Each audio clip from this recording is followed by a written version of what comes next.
오늘 말씀은 갈라디아서 2장 11절에서 16절 말씀입니다. 갈라디아서 2장 11절에서 16절 말씀입니다.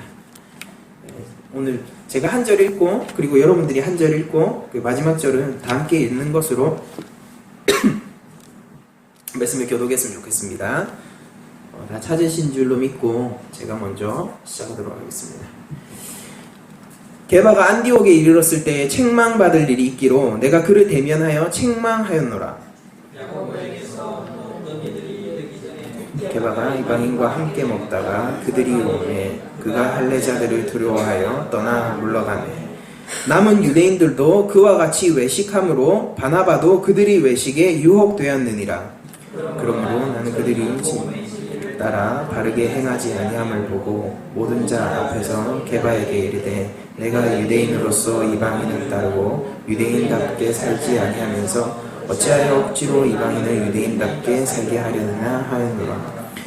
우리는 본래 유대인이요 이방 죄인이 아니로되 사람이 의롭게 되는 것은 율법의 행위로 말미암음이 아니요 오직 예수 그리스도를 믿음으로 말미암는 줄 알므로 우리도 그리스도 예수를 믿나니 이는 우리가 율법의 행위로서가 아니고 그리스도를 믿음으로써 의롭다 함을 얻으려 함이라.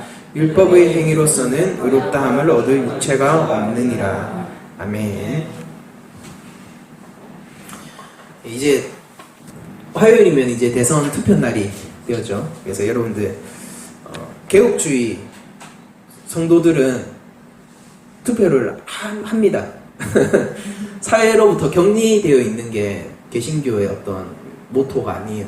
그러니까 초월적인 어떤 것을 추구하는 종교는 항상 내재성과 멀어지게 되어 있습니다.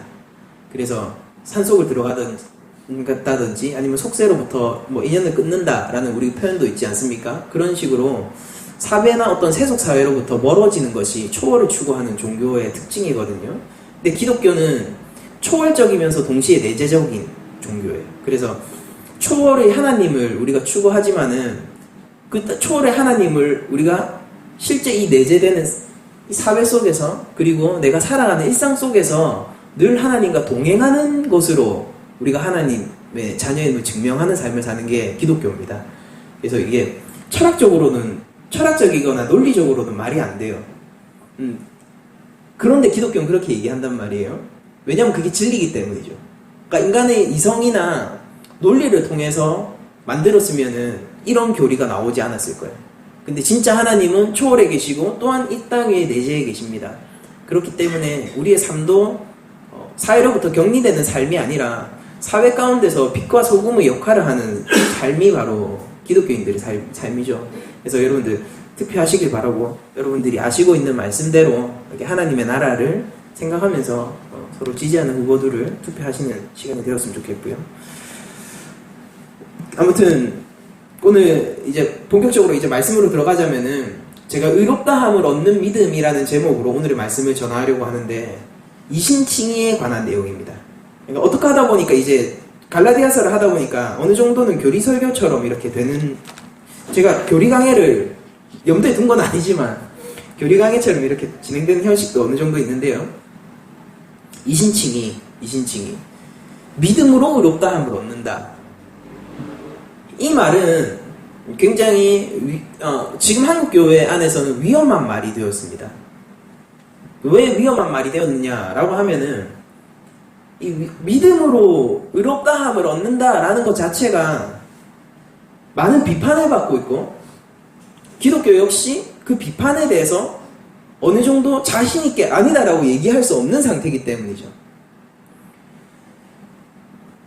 비판은 여러분들도 잘 아실 거예요. 이런 거죠. 주로 야 믿기만 하면 끝난다고? 라는 식의 비판인 거죠. 야 믿기만 하면은 정말로 끝나는 거야? 의롭다함을 얻는다고? 그럼 그 다음엔 어떻게 해도 상관없네? 우리들은 얘기합니다. 아니야, 상관없는 거 아니야. 믿음에 걸맞는 삶이 있어야지 라고 얘기를 하지만은 한국 기독교에 흔히 말하는 큰손이라고 해야 될까요? 그런 선두에 있었던 목회자들의 어떤 삶을 보면은 우리가 그런 것들을 자신있게 얘기할 수 없는 상태에 있는 아이러니가 있는 거죠. 그거 말뿐이잖아 너네. 이렇게 되는 거죠. 너네 말뿐이잖아. 거봐, 한국 기독교가 왜 이렇게 돼 있는지 알아? 믿기만 하면 끝난다는 말 때문에 지금 이 지경까지 온 거잖아. 그거 믿고 나서 그러면은 뭐 다 끝났으니까 어떻게 살아도 상관없네? 지도자들이 증명하는 거 아니야? 논리는 그래요. 이제 그렇게 되면은 좀 할 말이 많이 없어지죠. 왜 그렇습니까? 실제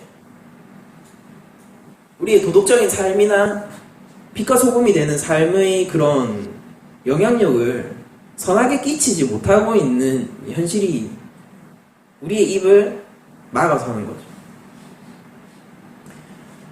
그래서 믿기만 하면 된다라는 말, 믿음으로 의롭다함을 얻는다라는 이 말은 지금 한국 교회 안에서 일반 성도들 가운데서도 쉽게 세상 가운데서 얘기하기 어려운 단어가 되었습니다. 그렇게 된 이유에는 믿음이라는 말 자체, 단어 자체에 대한 오해에서 기인을 하는 건데요. 그건 조금 차차 알아보기로 하고, 오늘 본문을 보면은 바울이 지난주 저희들이 함께 보았듯이 게바의 안디옥 사건을 통해서 갈라디아 교회 안에 들어와 있던 할례주의자들, 즉 거짓 선생들과 논쟁을 벌이려고 했다라는 것을 저희들이 잘 알고 있죠. 그래서 이 게바의 이 베드로입니다. 베드로의 이 사건이, 안디옥 사건이 갈라디아 교회 안에 있는 그 문제를 대변하는 대표성을 가진 사건으로 바울이 인식했기 때문에 이 사건을 가져와서 갈라디아 교회에 얘기를 한다라고 저희들이 저번 시간을 통해서 들은 바가 있죠. 베드로는 이미 여러분들이 생각해 보세요. 이미 고넬료 사건을 통해서 사도행전 10장에 나옵니다. 고넬료 장군과 함께 식사를 하는 그 사건을 통해서 이제 이방인과 음식기류에 엮이지 않는 삶을 살게 되었어요. 그렇기 때문에 오늘의 안디옥에서 이 사건도 일어날 수 있었던 거죠. 부정한 음식들이 환상 속에서 내려와서 하나님이 먹으라고 할 때 자기는 자기 정체성을 지키려고 한단 말이에요. 베드로는 나는 유대인이고 나는 하나님의 율법을 소중하게 여기는 사람이기 때문에 난 이 음식을 먹을 수 없습니다. 부정한 것을 먹을 수 없습니다 라고 했을 때 하나님의 대답은 내가 정하다고 한 것을 네가 부정하다고 하지 말라 라고 얘기를 하거든요. 그러니까 베드로는 그때 알게 되었어요. 정하고 부정한 것이 있는 것이 아니라 내가 이방인과 음식을 함께 먹지 않고 그들과 식탁교제를 하지 않는 것으로 나의 유대인됨, 이스라엘됨이 증명되는 것이 아니라 예수 그리스도를 믿는 믿음만이 나를 정하게 하는 것이구나를 알게 된단 말이죠. 그 순간에. 그래서 고넬료와 함께 식사를 하게 돼요. 그리고 그 이후에 오늘의 안디옥 사건을 보면 알 수 있듯이 베드로는 스스로 이방인과 식탁교제를 하는 것을 두려워하지 않았던 것 같아요. 왜냐면은 그거를 누구한테 들었습니까? 예수님한테 들었단 말이에요. 다른 사람이 아니에요. 자기가 공부하면서 깨달았던 것이 아니에요. 환상 속에서 예수님이 직접 계시해 주신 사건이란 말이에요. 근데 인간의 두려움이라는 것이 베드로를 어디까지 물러나게 했습니까? 도망치게 만든 거예요.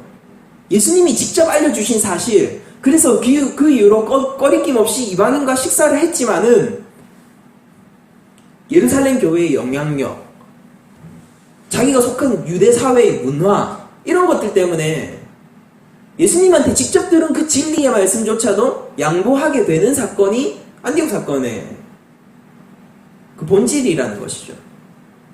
바울은 이것을 책망했던 것입니다.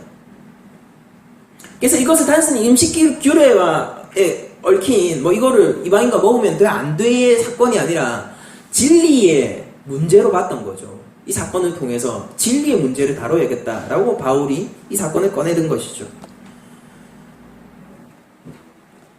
우리가 보면은 이제 베드로라는 영향력 있는 사람이 그 자리를 도망침으로 인해서 이방인들도 어떤 메시지를 받게 되는 겁니까? 베드로가 사도잖아요. 사도가 우리와 식사 자리를 물렀다. 그럼 나도 이제 율법을 따라서 살아야 되는 거 아닌가? 나도 이제 음식 규례를 지켜야 되는 거 아닌가? 라는 그런 두려움에 사로잡히게 되는 거죠. 자기의 스승이에요, 스승. 심지어는 바나바조차 그 외식에 유혹되어서 도망을 치게 돼요. 유대의 문화에 속한 크리스천들은 예수를 믿는다고 하면서 스스로 유대인 출신인 사람들은 당연히 다 도망갈 수밖에 없죠. 베드로가 도망갔어요. 바나바가 도망갔어요. 나머지는 불보듯 뻔하죠. 이방인들은요. 내가 예수를 믿으려고 하면은, 내가 예수를 믿는다는 것은 음식 규례를 지키는 것까지 포함해야 되는구나 라는 생각을 자연스럽게 하게 될 거란 말이에요. 베드로가 한 번 물러난 이 일로 인해서 교회 안에서 믿음이라는 진리의 문제가 흔들리게 됐다라는 겁니다. 지금 이 대결 구도는 율법과 믿음의 대결 구도로 지금 바울은 그려내고 있는 거예요. 갈라디아 교회 안에 있었던 문제가 바로 그거였죠. 근데 갈라디아 교회 안에서 있었던 문제를 여러분들이 과거를 한번 돌아가서 잘 생각해 보세요. 할례에 대한 문제였어요. 할례에 대한 문제. 근데 그 할례에 대한 문제를 설명하기 위해서 대표적으로 가지고 온 사건은 음식 규례에 관한 문제란 말이에요. 바울이 굳이 이 음식 규례를 가지고 온 이유는 이런 겁니다. 이 음식 규례는 율법을 내가 실제 지키고 있다라는 감각에 가장 가까운 규례였던 거예요. 할례라는 거는 율법에 있어서 어떤 완결성을 뜻하거든요. 그러니까 율법은 내가 받잖아요. 그럼 내가 할례를 받으면 한 번 지키고 말고의 문제가 아니죠. 그러니까 받았으면 끝났어요. 어떤 완결된 율법이에요. 내가 할례를 받는다는 것은. 그런데 음식 규례라는 것은 내가 실생활 내에서 매일 지켜야 되고 매 끼니마다 지켜야 되고 실제로 유대인들이 무엇으로 자신의 유대인됨을 가장 강하게 이때 당시입니다. 이때 당시 예수님 당시 바울 당시에 무엇으로 가장 유대인됨을 강하게 어필하고 있었냐면은 음식 규례예요. 음식 규례예요. 그게 자기의 정체성을 가장 잘 드러내는 사건이라고 봤단 말이에요. 그러니까 말라기와 우리가 복음서 사이에 그 신구약 끊긴 시기가 있죠. 그걸 신구약 중간사라고 부릅니다. 그때 당시에 유다 마카비라는 사람이 성전을 회복하는 사건이 있거든요. 여러분들 가톨릭 성경을 보시면은 외경에 마카비서라는 외경이 있어요. 이제 그때 당시 사건을 다룬 것인데 유다 마카비라는 사람이 안티오쿠스 에피파네스라는 황제로부터 성전을 탈환합니다. 그러니까 이거는 완전히 무슨 현대판 체계발화죠. 그러니까 과거판 체계발화죠. 그러니까 게릴라전을 통해서 망치라는 별명을 가지고 있습니다. 유다 마카비가. 결국 그들 로마와 싸워서 성전 회복시키는 사건이 있단 말이에요. 예수님이 예루살렘 성 안으로 돌아왔을 때 사람들이 종려나무 가지를 들었죠. 그게 유다 마카비 성전 회복 사건을 오마주하는 거예요. 그래서 그때 유다 마카비가 성전을 회복하고 나서 그들이 종려나무 가지를 흔들면서 그것을 축하했었거든요. 그러니까 성전을 회복시킬 자로 예수님을, 그러니까 뭐예요? 정치적인, 아주 군사적인, 경제적인 메시아로서 맡고 있는 거죠. 메시아를, 예수님을. 이게 슬픈 장면이에요. 예수님이 십자가에 달리러 돌아가시는데 사람들은 그를 정치적, 경제적 메시아로서 환영하고 있는 거. 이 아이러니가 예수님 예루살렘 입성의 장면이거든요. 이게 유다 마카비의 오마주란 말이에요. 유다 마카비가 예루살렘 성전을 회복하면서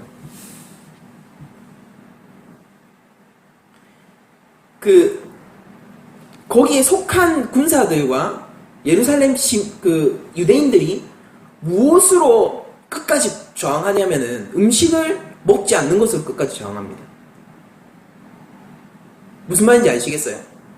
여러분들 일제강점기 때 내가 일제 침략을 당한 시기에 내가 실제 일제강점기에 살고 있다라고 여러분들 생각해 보십시오.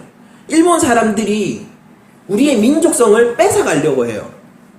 그러면 마지막까지 저항하는 건 뭐겠습니까? 우리의 한국인으로서의 민족성을 가장 대표하는 문화는 끝까지 저항하겠죠. 언어를 뺏긴다라고 하면은 그 언어에 대해서는 우리가 끝까지 저항하겠죠. 마치 그런 것 같이 유대인들이 끝까지 저항했던 것이 무엇이냐면 음식 규례에 관한 거예요. 그러니까 음식 규례라는 것은 단순히 내가 뭘 먹고 뭘 안 먹고 이게 건강에 좋고 말고 이런 문제가 아니라 내가 유대인이냐 아니냐라는 거의 정체성의 문제예요. 그건 꼭 무슨 문제냐면은 내가 사람이냐 개냐의 문제라고요. 이렇게 얘기하면은 심한 얘기 같지만은 실제 그렇게 여깁니다. 내가 진짜 하나님의 백성이냐, 내가 인간다운 인간이냐, 아니면 짐승 같은 인간이냐, 하나님의 율법도 모르고 법도 모르고 인간의 목적도 모르는 짐승 같은 인간이냐, 실제 이방 사람들을 개처럼 여겼단 말입니다. 내가 짐승인가 인간인가의 문제인 거예요. 심지어 더 나아간 음식 규례는. 율법에서 가장 강력하게 내 삶을 옥죄고 있는 것, 그래서 내가 이걸 지켜야지만 내가 크리스천인 것 같은, 내가 유대인인 것 같은 그 문제, 이렇게 강력했기 때문에 베드로도 도망쳤던 거예요.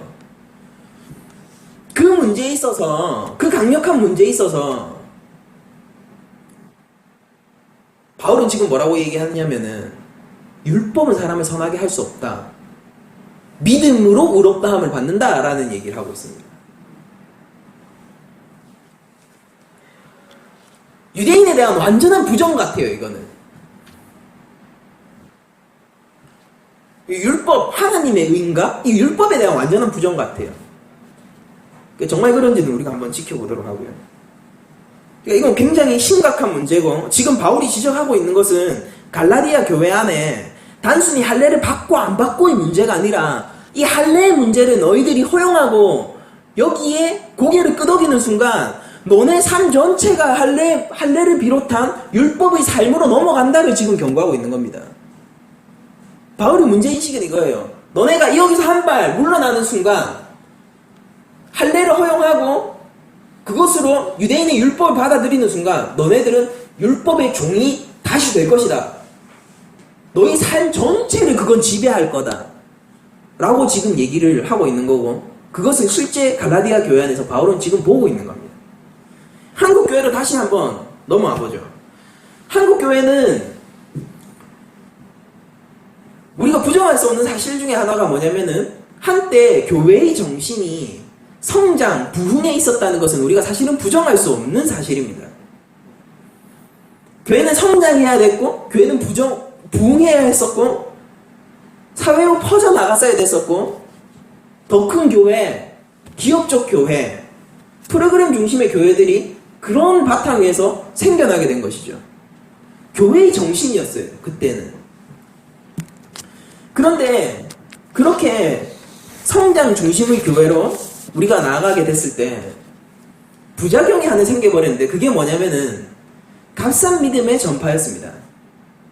이 확장성을 늘리려면 어떻게 해야 됩니까? 문턱을 낮춰야 돼요. 다 그렇죠. 확장성을 늘리려면은 문턱을 낮춰야 돼요.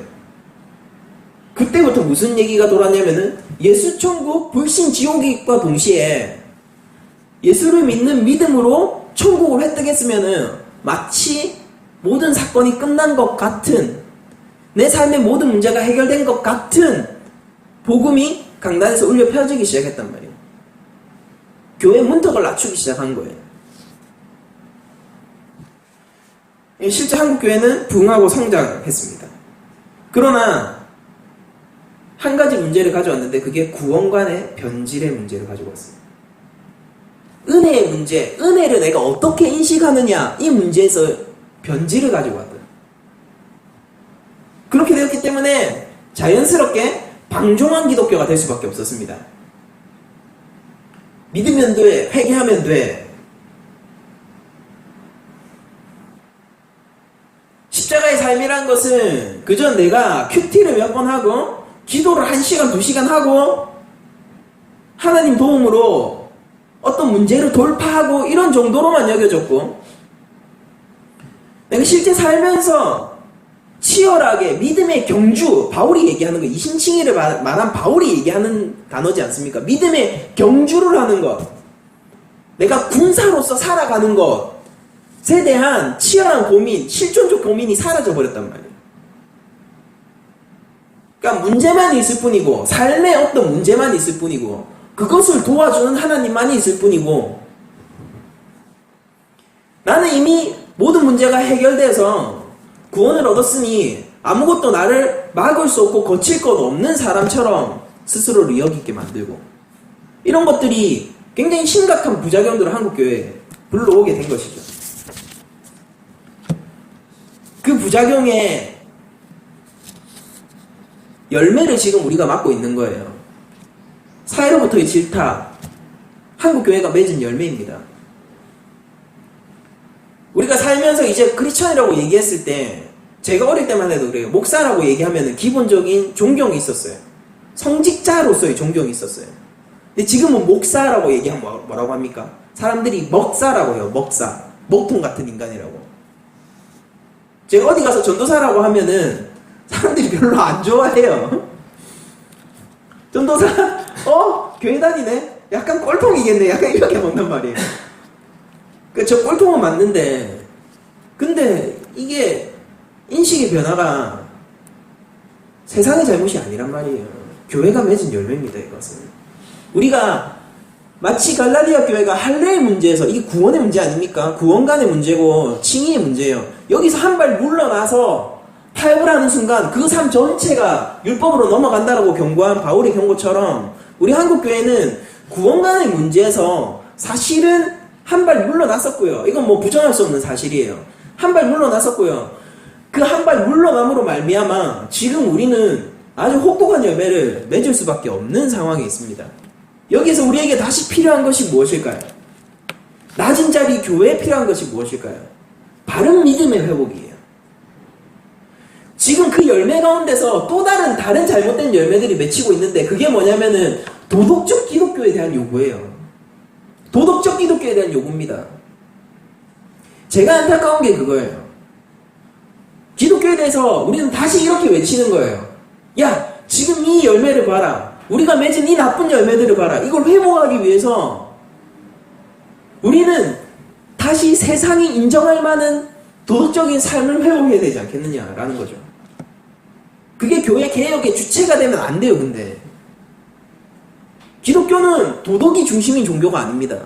기독교는 윤리가 중심인 종교가 아니에요. 기독교는 예수님이 중심인 종교입니다. 기독이라는 말 자체도 그리스도의 한자 음역이지 않습니까? 그리스도교잖아요, 우리가 믿는 게.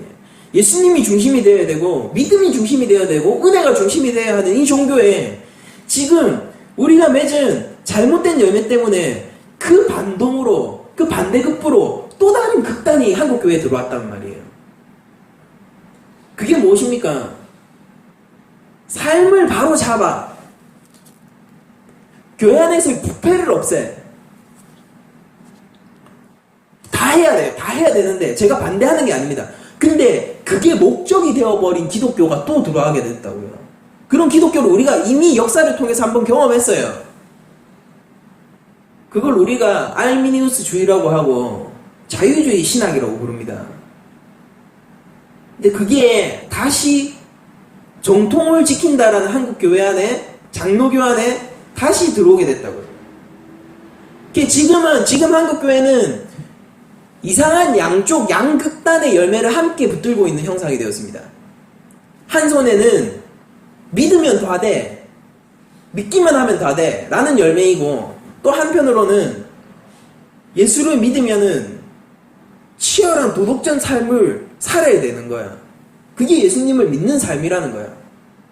윤리적인 삶을 추구해야 되는 거야. 세상으로부터도 인정받아야 되고, 그게 진짜 빛과 소금이 되는 길이야 라고 얘기하는 윤리 도덕 중심의 또 한쪽의 극단의 열매를 손에 쥐고 있는 게 지금 한국교회의 모습이란 말입니다. 이 양 열매 가운데서 우리가 진짜 쥐어야 할 성령의 열매를 우리가 놓치고 있다는 사실을 우리가 기억해내지 않으면 한국교회는 또 다른 극단으로 치우칠 뿐입니다. 왼쪽으로 퉁 튕겼다가 오른쪽으로 퉁 튕기고, 그럼 어떻게 되겠어요? 또 왼쪽으로 퉁 튕기겠죠. 그럼 어떻게 되겠습니까? 또 오른쪽으로 퉁 튕기겠죠. 진리가 사라지는 거예요, 그 가운데서. 바울이 얘기하는 것은 한치의 물러섬도 없이 믿음이 우리를 의롭게 한다라고 얘기하는 거예요. 구원의 문제는 믿음에 있는 겁니다. 여러분들이 세상의 빛과 소금이 되는 것은 여러분들이 가지고 있는 그 생명의 믿음을 전하느냐 마느냐의 싸움이에요. 여전히 14절에 이렇게 얘기를 합니다. 그러므로 나는 그들이 복음의 진리를 따라 바르게 행하지 아니함을 보고, 그들이라고 얘기하는 게 베드로를 위시한 도망친 모든 유대인들이에요. 이 진리를, 복음의 진리를 바르게 행하지 아니했대요. 율법에 대한 공격입니다. 복음의 진리를 따라 바르게 행하지 아니함을 보고 모든 자 앞에서 게바에게 이르되, 이 안디옥 교회에서 공개적으로 얘기를 했겠죠. 게바에게 이르되 네가 유대인으로서 이방인을 따르고, 이게 무슨 얘기입니까? 유대인으로서 이방인을 따른다라는 거, 이게 그거죠. 고넬료 장군과의 그 회담 이후로, 식사 교제 이후로 그는 유대인으로서의 식사 규례를 버렸어요. 그래서 이방인을 따르면서 그렇게 살고 있었습니다.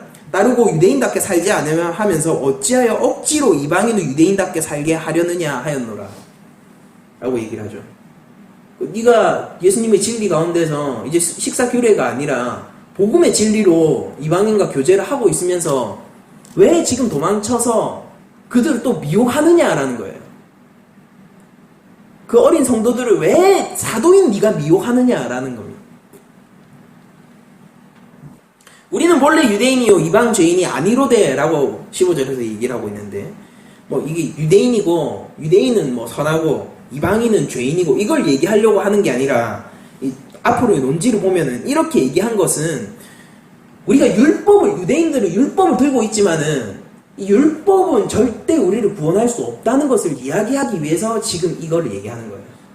유대인도 똑같은 죄인이다 그래서 설명하기 위해서 지금 유대인과 이방인의 구별을 바울이 하는 거거든요. 16절에 보시면은 사람이 의롭게 되는 것은 율법의 행위로 말미암음이 아니요 오직 예수 그리스도를 믿음으로 말미암는 줄 알므로 우리도 그리스도 예수를 믿나니 이는 우리가 율법의 행위로서가 아니고 그리스도를 믿음으로써 의롭다함을 얻으려 함이라. 율법의 행위로서는 의롭다함을 얻을 육체가 없느니라 라고 되어 있습니다. 믿음으로 우리는 의롭다함을 받는 겁니다. 믿음, 은혜, 행위, 한국교회가 고민하고 있는 그 문제에 대해서 바울은 이렇게 답을 하고 있는 거예요. 제가 생각했을 때.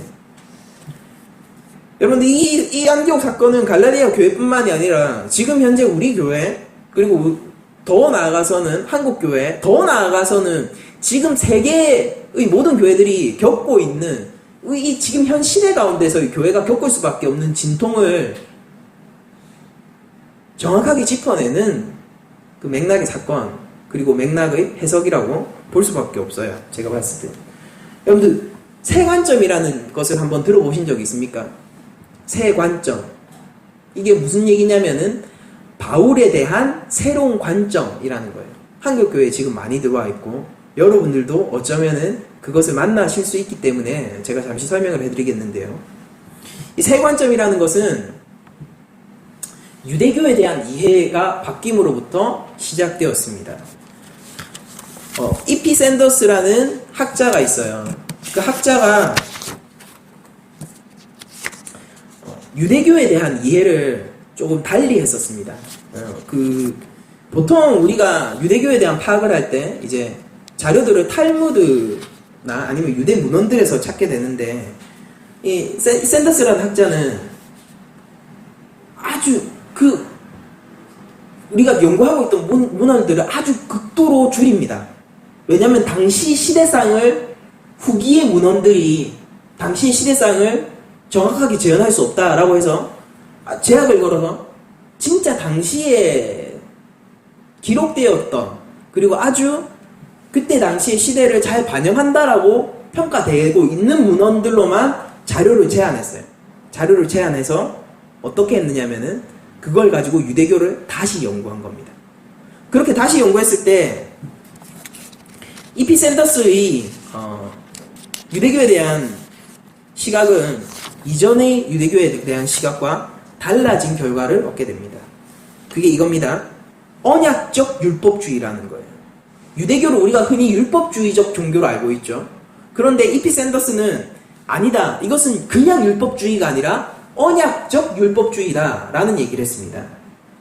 이거의 논리는 이런 겁니다. 하나님은 이스라엘을 선택하셨고 그들에게 율법을 주셨습니다. 그럼 이 율법의 내용은 뭐냐면은 이스라엘이 뭐를 해서가 아니에요. 뭐를 해서가 아니라 하나님이 그냥 이스라엘을 선택하셨어요. 걔네들이 뭘 해서가 아니라 그냥 율법을 주셨어요. 아시겠죠? 그런데 그 율법이 뭘 가지고 있냐면은 이 선택을 유지할 것이라는 하나님의 약속을 담고 있는 거예요. 이게 언약이죠. 난 너를 선택했어. 근데 이 선택한 거를 내가 계속 유지할 거야. 이 증거물로 율법을 주셨다라는 거예요. 그리고 그것에 순종해야 되는 요구를 함께 주셨어요. 내가 너를 선택해서 이 선택을 유지할 건데 그 증거가 율법이야. 나 너한테만 율법 줬어. 근데 너는 이거를 꼭 순종해야 돼. 이렇게 얘기를 하는 거죠. 그리고 하나님은 순종에 대해서는 상을 베푸시고 불순종에 대해서는 벌을 내리십니다. 벌을 내리세요. 그래서 율법은 속죄의 수단을 제공합니다. 내가 잘못했으면 벌을 받잖아요.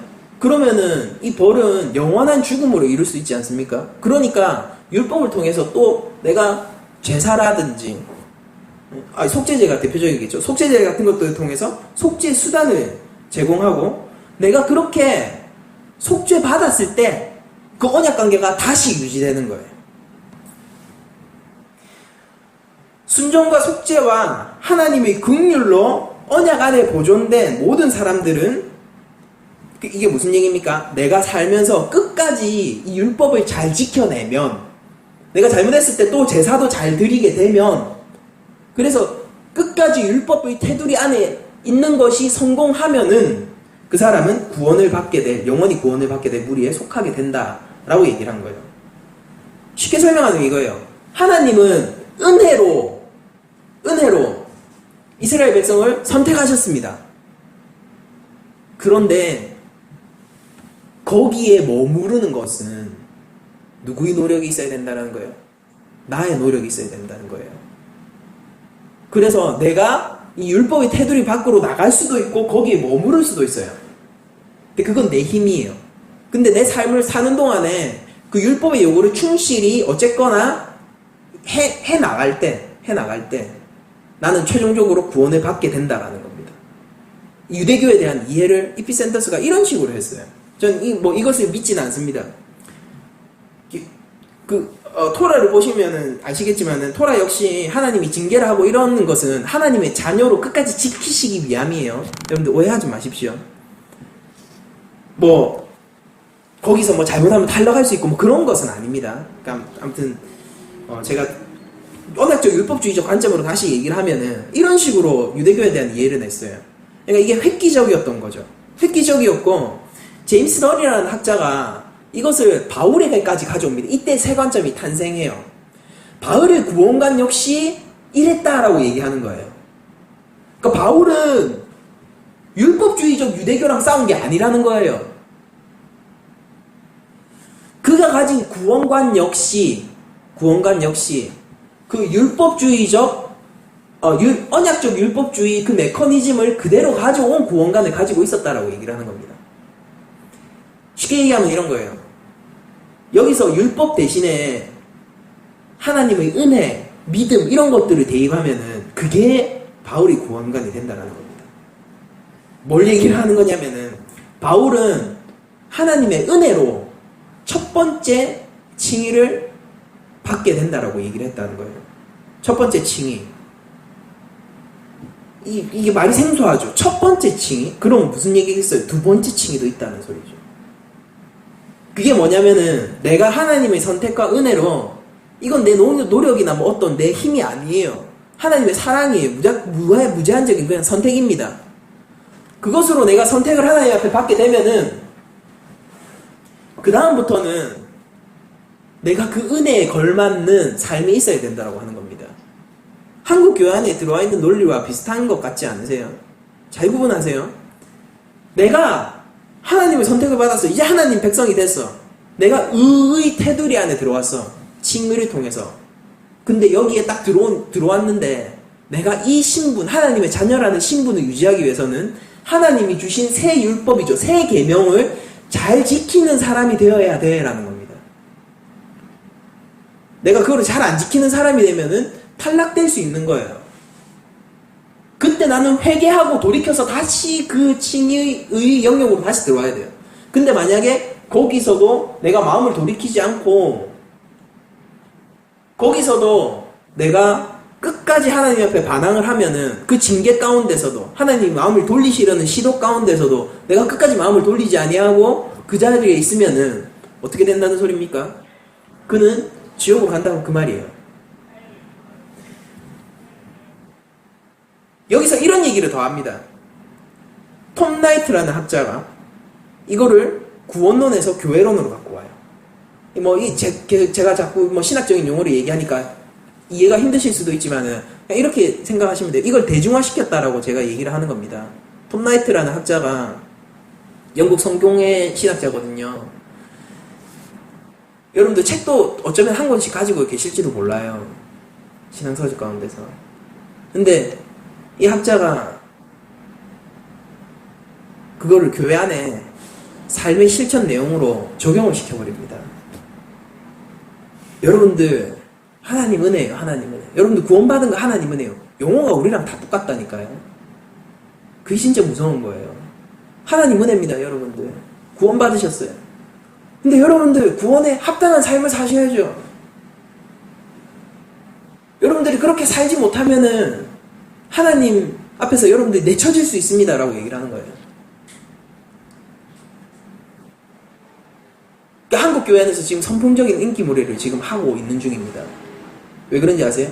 한국 교회는 그동안 값싼 복음을 얘기해왔고 십자가의 삶이 없는 복음을 얘기해왔고 그러던 와중에 보수적인 뉘앙스를 지닌 단어를 계속 얘기하면서도 삶을 강조해주는 신학이 한국에 들어왔단 말이에요. 성도들 중에서 몇몇은 그런 신학을 이미 가지고 있습니다. 나는 하나님 은혜로 구원받았어. 그러니까 이 구원을 놓치지 않으려면은 열심히 살아야 돼. 율법의 행위를 열심히 해야 돼. 내가 이웃을 위해서 구제해야 돼. 또다시 무거운 짐을 거기서 또 진단 말이에요. 이 새로운 거 아니에요, 심지어는. 이 관점이. 종교개혁 시대 때 여러분들 트리엔트 공의회라는 것이 열리게 되는데요. 여러분들 그 종교개혁사를 아마 정식으로 배우신 적은 없으실 거예요. 1518년 루터가 최초의 종교회의를 호소합니다. 우리 좀 종교회의를 좀 가지자라고 얘기를 해요. 그리고 1542년엔 바울 3세 당시의 교황입니다. 교황이 종교회의를 소집하자라고 공포를 합니다. 교황령으로. 그래서 전쟁으로 인해서 3년 동안 지연되다가 1545년 트리엔트 종교회의를 소집하게 됩니다. 이게 1563년에 끝나거든요. 그러니까 거의 한 18년 했죠. 18년 동안 그렇게 논의를 한 내용이 무엇이냐면은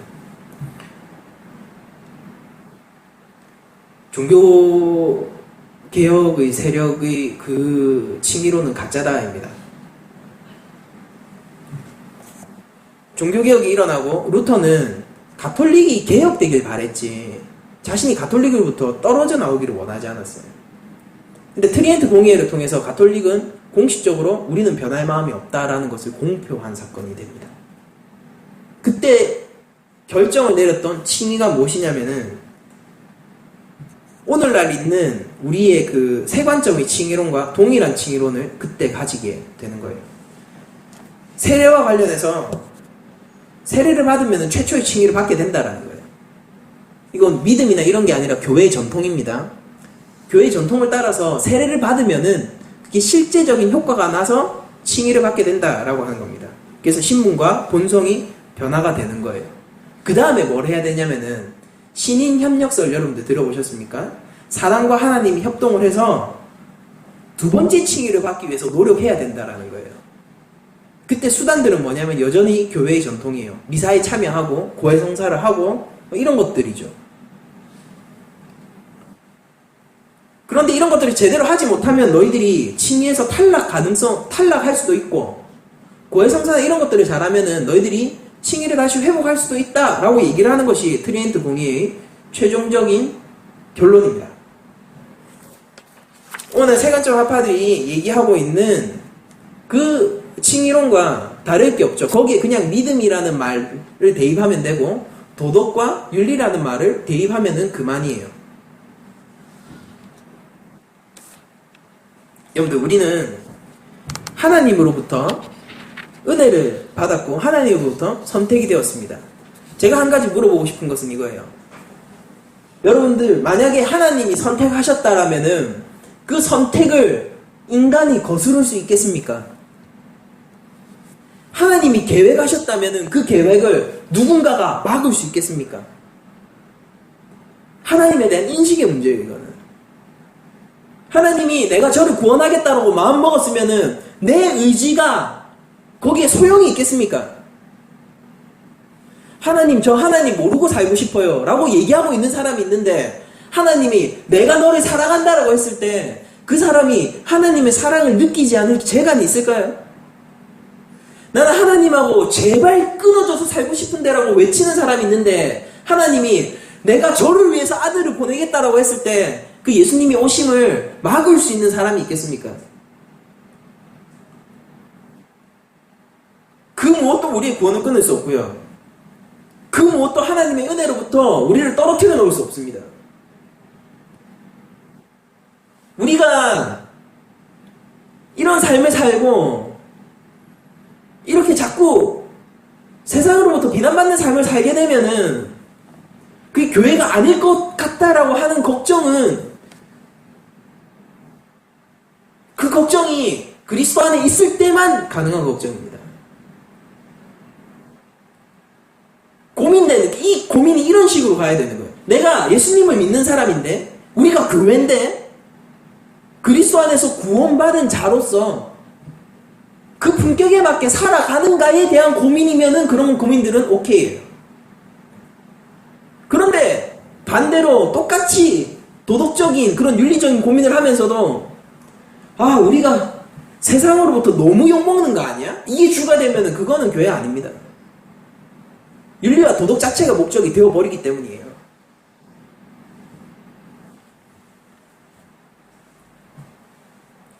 우리는 그러면은 또 다른 율법을 우리 안에 가지게 되는 거예요. 믿음이라는 것에 대한 정의를 우리가 다시 한번 해보자고요. 믿음이라는 것이 뭡니까? 우리는 하나님으로부터 받은 선물을 가지고 있는 사람들입니다. 우리 교회는, 성도들은 하나님이 주셨어요. 그리고 그 하나님은 인격적이신 하나님이고 나의 삶에 간섭하시는 하나님입니다. 여러분들이 믿음을 받았는데 여러분들 삶에 아무런 변동도 없고 말씀도 싫고 예배도 싫고 여전히 사람들로부터 인정받는 것이 좋고 하나님의 말씀을 따라 사는 것에 대한 기쁨이 없으면은 그 사람이 정말 믿음을 받은 사람입니까? 아니잖아요. 그래서 우리가 요구하는 거예요. 네가 믿음이 중요하다. 믿음이 하나님으로 받은 은혜가 중요하다. 그게 진짜 있냐? 그걸 계속 우리가 보는 거예요. 그걸 계속 보는 겁니다. 너에게 하나님으로 받은 그 믿음이라는 것이 있냐? 너에게 정말 구원이 있느냐? 네가 진짜 새 생명을 얻었느냐? 목적은 이거예요. 근데 그걸 어떻게 알아볼 수 있느냐면 그의 변화된 삶으로 우리가 알아보는 거예요. 그렇기 때문에 우리가 부족하지만은 그런 삶들을 요구하면서 그의 믿음이 자극받기를 원하는 겁니다. 목적은 이거예요. 기독교는 언제나 믿음이 우선이었고 행위는 항상 종속적이었습니다. 단 한 번도 행위라는 것이 믿음보다 높은 가치 혹은 심지어 동일한 가치에 있었던 적도 없어요. 우리에게 믿음도 있고 행위도 있는 것이 아니라 우리에게 믿음만 있습니다. 그러나 그 믿음은 행위를 종속시키는 믿음인 거예요. 우리가 취해야 될 스탠스가 바로 여기입니다. 믿음으로 해서 방종한 삶이 허락되는 그걸 하이퍼 칼비니즘이라고 해요. 초칼빈주의. 거기로 빠지는 것도 아니고 도덕과 윤리의 또 다른 율법의 굴레 속에서 우리가 빠지는 것도 아니고 우리는 자유자로서 그러나 어떤 자유를 하느냐면 내 삶을 제어할 자유를 부리는 자들. 그것이 바로 우리 교회의 바로 정확한 스탠스입니다. 한국 교회가 이 낮은 자리 교회가 살아나기 위해서 하나님 앞에서 바른 교회가 되기 위해서 정말 필요한 것은 무엇이냐면은 바른 은혜의 회복이에요. 바른 은혜의 회복. 우리가 얼만큼 구제를 더 많이 하면은 우리가 얼만큼 사회적으로 유익을 끼치면 인정해 줄 것 같아요. 그들이 인정을 한다라고 해서 세상이 인정을 한다라고 해서 그것으로 우리가 빛과 소금의 역할을 다 한 것일까요? 그들은 여전히 죄 가운데서 죽어가고 있는데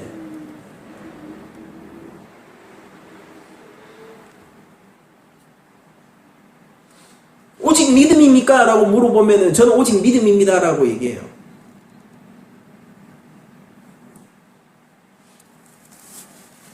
편협하네요 라고 얘기하면 저는 편협하다라고 합니다. 예수님만이 구원에 이르는 길입니까? 라고 얘기하면 예수님만이 진리입니다 라고 저는 얘기합니다. 배타적이네요 라고 얘기하면 배타적이라고 저는 인정해요.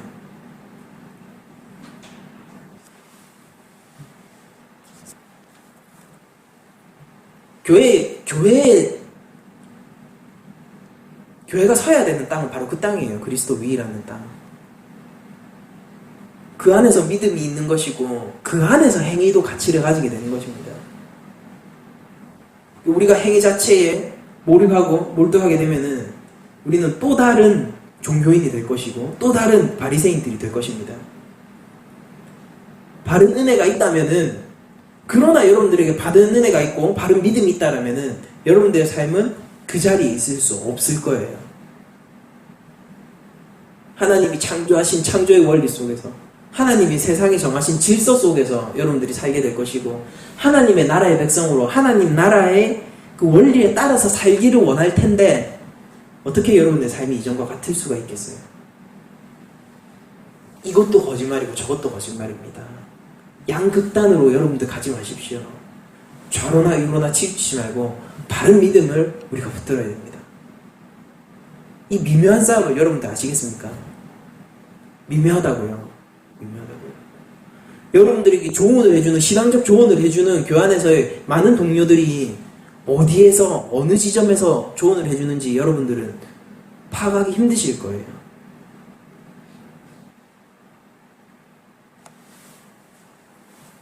여러분들 믿음만이 여러분들의 삶을 구원합니다. 믿음만이 기독교가 가지고 있는 유일한 가치예요. 이것을 세상 가운데 전하지 않으면은 그들은 죽어가는 영혼이고 죄 가운데서 회복받을 길이 없는 영혼이라는 것을 우리가 기억해야 됩니다. 우리가 자꾸 어떤 다른 행위들로 세상의 인정을 받으려고 하면 안 돼요. 기독교 자체가 원래 하나님 앞에 인정받는 종교지 사람 앞에 인정받는 종교 자체가 아닙니다. 그러나 여러분들 믿음이라는 것은 반드시 얘기하고 싶은 것은 믿음이라는 것이 여러분들을 결코 방종으로 이끌어가지 않아요. 믿음은 여러분들을 하나님 앞으로 이끌어갑니다. 믿음은 여러분들을 그리스도 앞으로 이끌어가요. 여러분들 십자가 앞으로 매일 이끌고 가는 게 바로 믿음이란 말입니다. 믿음의 선명한 구역을 정하십시오. 그리고 믿음으로 의롭다함을 받는다는 것에 대해서 이것이 얼만큼 큰 진리이고 우리 가운데서 얼만큼 붙들어야 되는 진리인지를 여러분들 아셔야 돼요. 그 구역을 정확하게 정하세요. 치우치지 마세요. 치우치지 마시고 좋은 소리라고 해서 함부로 모든 것을 수용하지 마십시오. 그것이 시대 정신에 맞다라고 해서 수용하는 것이 아니라 성경 말씀에 부합해야지 우리는 수용하는 사람들이에요. 교회의 현상 치료에 도움이 돼서 그런 것들을 받아들이는 게 아니라 성경이 그걸 얘기할 때만 우리는 받아들이는 사람입니다. 왜냐하면 성경만이 근원적인 문제를 우리에게 해결해주는 답을 내려주기 때문입니다. 우리가 한 주간 살아갈 때도 참믿음에 대한 고민을 한번 해봤으면 좋겠고, 왜 우리에게 행위가 아닌 믿음인가에 대해서 우리가 느끼는 한 주가 됐으면 좋겠습니다. 하나님이 계획하시면 그 누구도 물을 수가 없고요. 예수님이 오셨고, 우리가 만약에 우리의 의지와 우리의 노력을 부족으로 믿음에서 탈락할 수 있다라면은, 하나님을 선택해서 탈락할 수 있다라면은, 예수님의 십자가 사역은 불완전한 것이 되는 거예요. 모자란 것이 되는 것입니다. 근데 예수님의 십자가는요, 온 인류를 구원하고도 넘치고 넘칠 만큼 능력 있는 사역이라는 것을 우리가 인정해야 됩니다. 한 주간 살아가실 때 자유자로서 살아가시기 바라고요. 하나님의 백성으로 살아가시기 원하고요. 믿음을 가진 자로서 살아가시기 원합니다. 살아가세요. 십자가의 삶을 사십시오. 그리고 여러분들은 언제나 중심을 지켜서 바른 성도가 되시기를 간절히 축원합니다.